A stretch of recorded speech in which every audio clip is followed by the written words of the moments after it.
Tonight we focus on a river that is not just a river, but a lifeline, a leverage point and now a flashpoint. The Chenab flowing from the Himalayas into Pakistan, the Chenab is a part of the Indus basin system that sustains millions across borders. But today it is at the heart of a renewed diplomatic and strategic contest between India and Pakistan. And India is calling the shots. Hello viewers, welcome to Homework. This is your host Aman Sharma, and today we decode how India is moving fast ahead with hydro projects on the Chenab River post Operation Sindoor and why this is bothering Pakistan no end.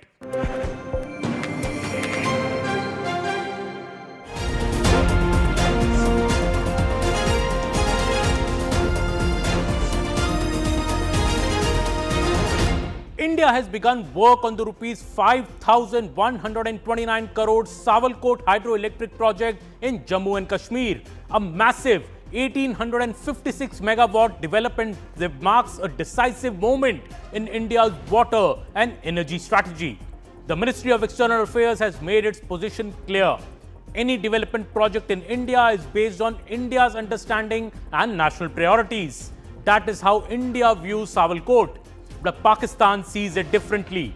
Islamabad has formally taken up the issue at multiple levels, including through the Indus water commissioners. The Pakistan's Foreign Office spokesperson Tahir Andrabi has reiterated that the Indus Water Treaty of 1960 remains a binding international instrument. Letters have been written, one in July, another on February 11th, seeking consultations. Pakistan alleges concerns over what it calls India's dewatering policy. It has warned that if it will fight the issue at all forums and insists that no unilateral action can alter what it calls the legal reality of the treaty. India, however, has effectively put the Indus Water Treaty in abeyance following the Pahalgam terror strike.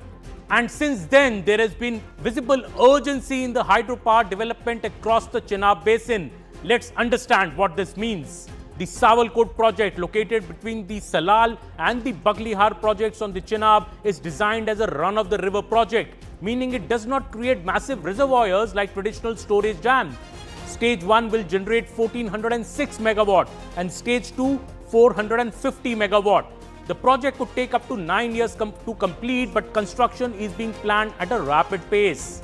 But Sawalkot is not happening in isolation. It is a part of the larger hydro push across Jammu and Kashmir, a strategic cluster of projects that could reshape water management in the region. The most consequential of the projects already under execution is the Pakul Dul Hydroelectric Project in Kishtwar. At 1,000 megawatt, it is the largest project in the Chenab Basin, and 167 meters, it will be India's highest dam.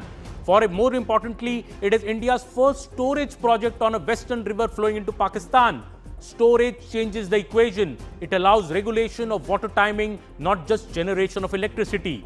The center has now directed that Pakul Dul will be commissioned by December 2026, that is the end of this year. Running parallel is the Kiru project, another major installation on the Chenab in the Kishtwar district. This 135-meter high dam is a run-of-the-river project. While it does not store massive water, its value lies in the cascading chain of upstream and downstream projects. It too has been given a December 2026 deadline. Then comes the Kwar project, another 109-meter run-of-the-river dam in January 2024. A major milestone was achieved here when the Chenab was successfully diverted to allow dam construction, a move closely tracked in Pakistan. The center has directed commissioning by March 2028. And perhaps the most contentious project, Ratel. The 850 megawatt Ratel project involves a 133-meter high dam. Pakistan has objected to its spillway design for years. In 2024, the Chenab was diverted through tunnels for its construction. The power minister recently laid the foundation stone for dam concreting works, signaling acceleration. Beyond this, the Dulahasti Stage 2 project has also received environment clearance. Pakistan has objected, saying it was not informed, and India has rejected that claim. The J&K government is also planning to resume construction of the Tulbul navigation project, months after the centre put the Indus Water Treaty into abeyance. The lifting of water from the Chenab River near Akhnur for supply to Jammu city will also be done. Chief Minister Omar Abdullah has announced that his government is working with the centre on these two projects that were put on hold due to objections from Pakistan under the Indus Water Treaty. India first proposed building a barrage in 1984 on the river Jhelum at the mouth of the Vular Lake. Pakistan objected to the construction of the Vular barrage, calling it a violation of the 1960 Indus Water Treaty, but India wants this barrage because it would make the river navigable year-round.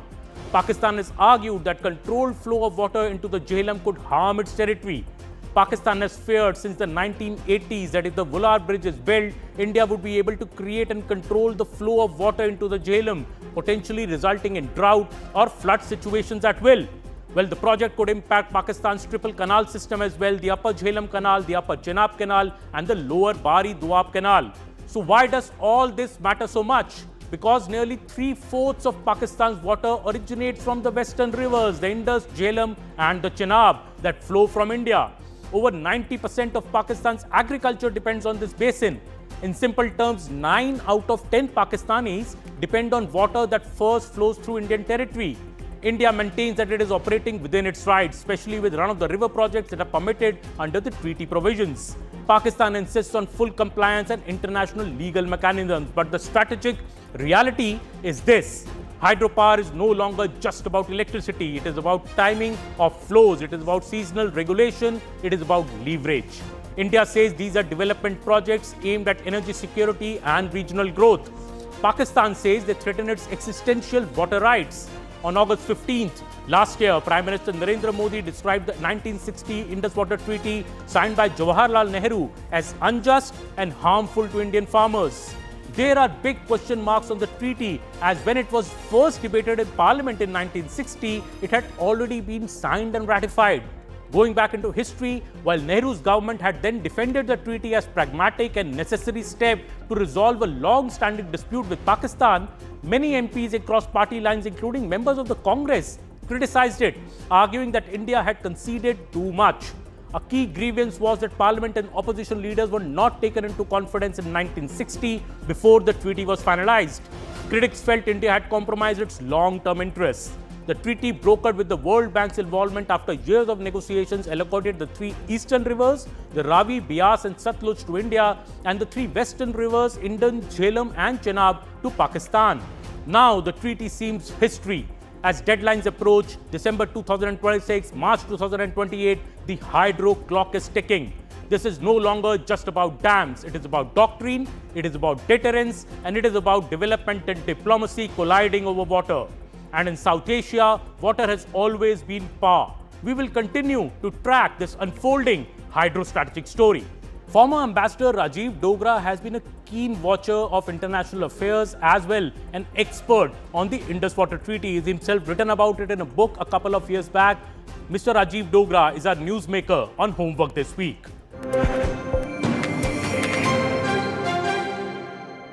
Mr. Rajiv Dogra is now joining me on Homework. He's the former ambassador and also an expert on the Indus Water Treaty. He's written about it in a book a couple of years back. Thank you so much for joining us as a newsmaker on Homework this week, Mr. Rajiv Dogra. My first question to you, that Sawalkot project on the Chenab is the latest to rattle Pakistan. You know, their foreign ministry has reacted. Our foreign ministry has also reacted. What would you make of this? Well, it's unfortunate that public memory is very short, because there are a number of projects which we started and decided under Pakistani pressure to stop them. After investing a lot of money for 3 years, my reference is to Tulbul project, which was started in 1984, then given up because of Pakistani pressure in 1987. So what we do with our rivers, with our projects, should be our business. And having learned that lesson, I hope we do not move from our determination to continue with this new project that the government has taken up. Because Pakistan has no business on telling us what to do for our people, what to do with our projects, and what to do for our industry, because these projects feed a lot of industrial initiatives. New industries are set up, because electricity, after all, is the basic raw material for new industries. And not having projects of this nature means that our industrialization suffers. Well, sir, the entire concept of the three western rivers for Pakistan, wasn't it flawed? Because, it also gave Pakistan some sort of right over Jammu and Kashmir, isn't it? Well, exactly. As you remember, a couple of days back on your show, I was mentioning that I wrote in one of my books, India's World, that Pakistan was given three western rivers and India was given three rivers which flow through Punjab. Now, these western rivers flow through Jammu and Kashmir. And that was a very clever and insidious move by United States, who through World Bank did this, because this was a mischief. Because if you're giving rivers that flow entirely through Jammu and Kashmir and go entirely to Pakistan, it is giving a political message that India has no role on these rivers. So it was very, very foolish. Now, in retrospect, I'll use that very strong word, of Indian negotiators, Niranjan Gulati in particular, and our political leaders in general, who agreed to this without realizing what was happening. And what is even more unfortunate, till I put this fact in my book, India's World, a couple of years back, no one in India also realized that this is the trap that was set for us and we fell for it. I hope that having become wise now, we do not fall for more American pressure and American traps. Like, for example, on trade talks, we need to be aware that America has never been our sincere friend, be it in the 1960 Indus Waters Treaty or be it during this 1971 war, where America went out of its way to pressurize China that have some movement of your troops on the border so that the pressure on India increases on two fronts. They also sent their aircraft carrier Enterprise close to Bangladesh so that there is pressure on India. But India stood firm. So I think it is time that we decided our national interests do not become better by giving in to American pressure. And sir, do you think India should have then dumped the Indus Water Treaty much earlier? Pahalgam was the final straw, it seems, but could we have done it earlier? Yes, I wish we could have done it much earlier. In fact, you are right, because in Where Borders Bleed, I said India is the only country in the world which disregards its own people by starving them of water. And I gave umpteen examples from Turkey to United States, who around that time only had abrogated ancient treaties and decided that their waters belong only to them. China says it has sovereign rights over its waters.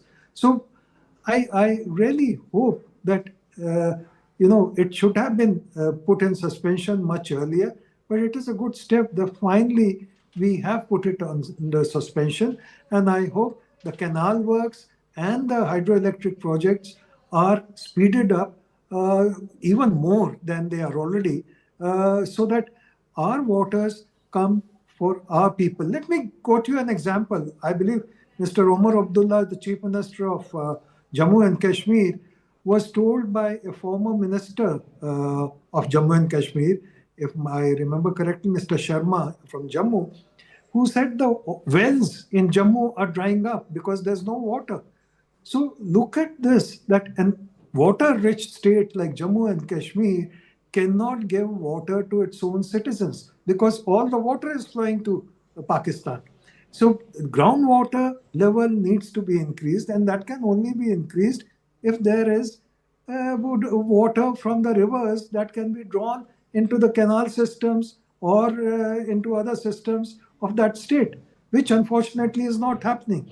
The wells are drying up in Jammu region. The lakes are reducing in size for a variety of reasons in and around Srinagar. So all that means that we formally and finally have to wake up and say that we have sovereign rights over water that flows through Indian territory.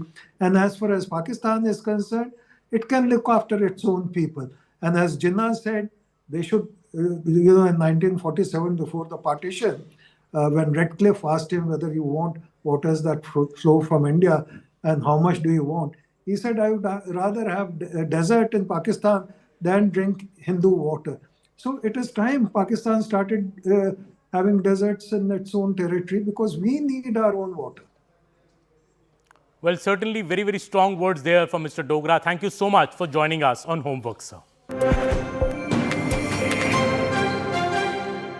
The putting in abeyance of the Indus Water Treaty, what are its reverberations in the Delhi's strategic circles and what are its reverberations in the valley in Jammu and Kashmir? I'm joined on Newsmaker Chaupal this time by two of my colleagues from CNN News 18, Shubhangi Sharma and Ishan Vani. And Ishan Vani is joining us from the banks of the river Jhelum in Srinagar. Shubhangi, coming to you first, either India is announcing new projects on the river Chenab or fast-tracking the existing projects, which were under construction. And Pakistan really is rattled by this. What do you make of this entire situation? Well, Pakistan obviously had it coming. And by the way, thank you, Aman, for having me on the show. I just wanted to congratulate you. You have remained on the curve. You've been pursuing the best quality breaking news items on this story. So congratulations on that. And now coming back to your question, this has been a huge disaster for Pakistan. They took the treaty for granted, and now it has backfired in a way that they would have never imagined. And so I would just like to say that it was coming. We had signed away 80% of the water, and therefore this was something that was long overdue in my book, and it is finally being done. So just coming to the dams that are in question right now, India has been building or trying to just make run-of-the-river dams that essentially allow Jammu and Kashmir to realize some of its hydroelectric potential. And Pakistan has always, it has used or overused the arbitration rights to essentially stop the development of Jammu and Kashmir, to stall these hydroelectric projects. And what it always ends up doing is, because of the injunction that takes place the moment it moves to the arbitration court, the project gets stalled.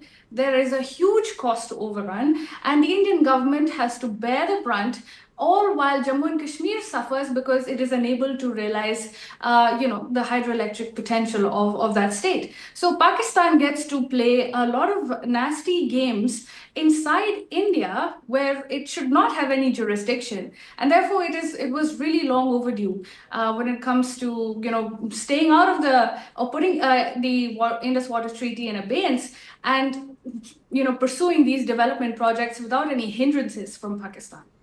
Well, and Ishan, it's not just the center. Even the J&K government of Umar Abdullah is planning to now go ahead with the very two key projects in Jammu and Kashmir, which have been held up for very long. What are these two projects, and why is it so important for these two projects for the state of for the Jammu and Kashmir? Well, Aman, it's not just this chief minister, but the chief minister who have been in power in the past have also made statements that J&K has suffered because of the Indus Water Treaty. Be it the Mehbooba Mufti, be it the current chief minister Umar Abdullah, and before that the chief ministers like Ghulam Nabi Azad or Farooq Abdullah. I'm standing at the banks of River Jhelum, and the entire water that you see behind me flows to Pakistan later on. And J&K hasn't really realized the potential. And the projects that you were talking about, one is the project which will be built on the River Jhelum water, which flows into Jhelum and merges into water further down from this particular side. There is a Tulbul navigation project that the government wants to build in Kashmir so that the River Jhelum could be made navigable.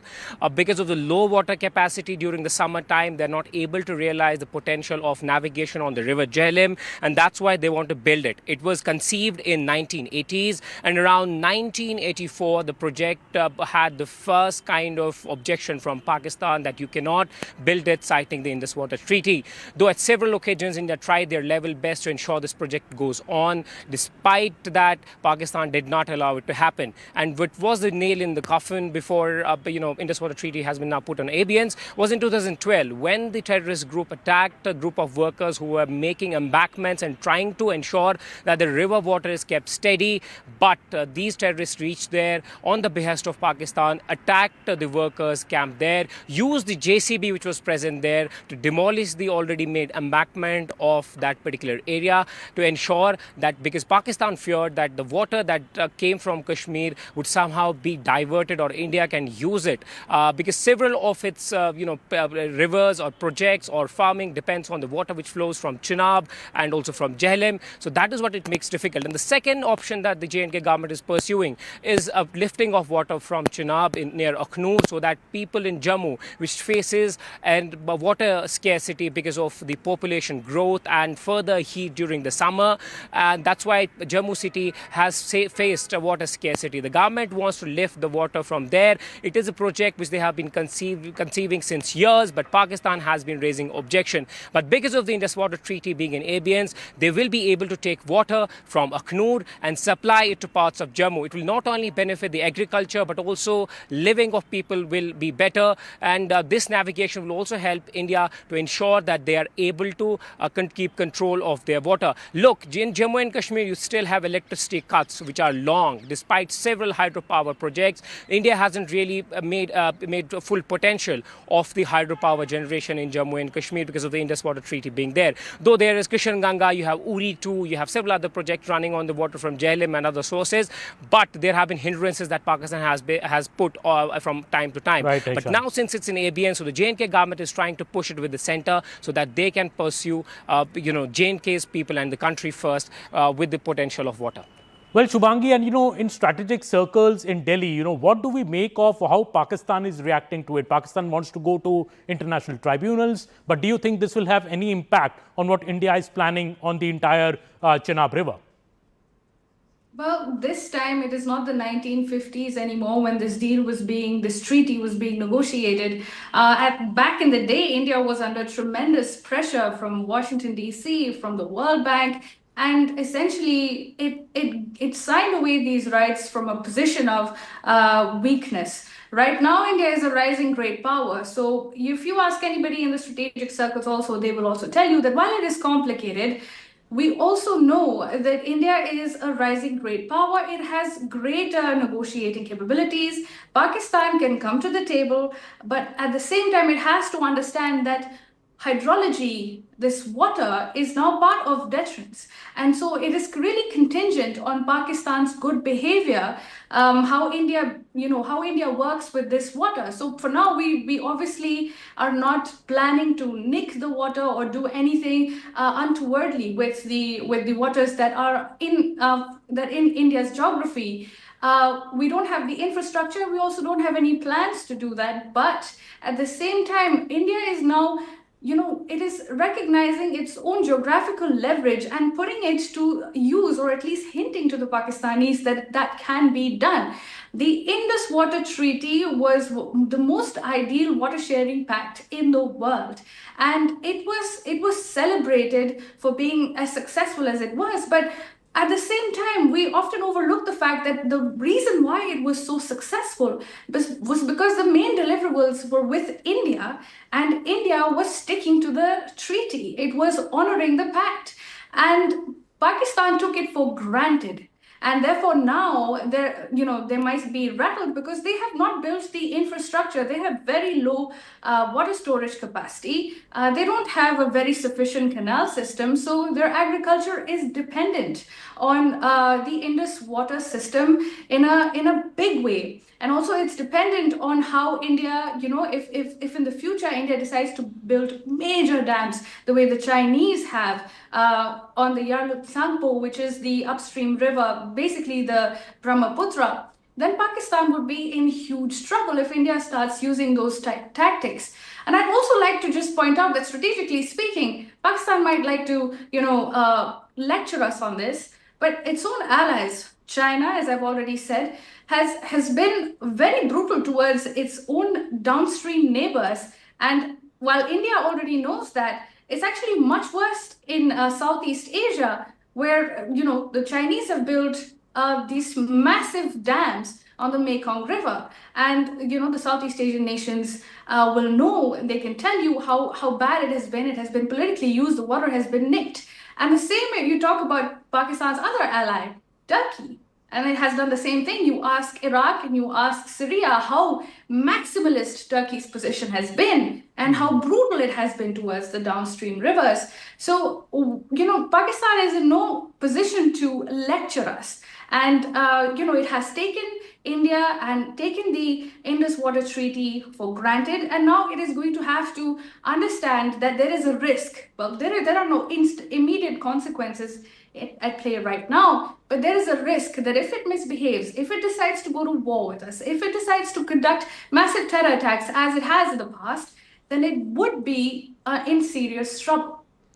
Well, Pakistan can no longer dictate terms to India because this is not the 1950s when India negotiated from a position of weakness. We will be keeping an hawk-eye on what comes ahead on the Chenab River, how India will milk the abrogation of the Indus Water Treaty. This is Aman Sharma signing off on Homework This Week on CNN News 18.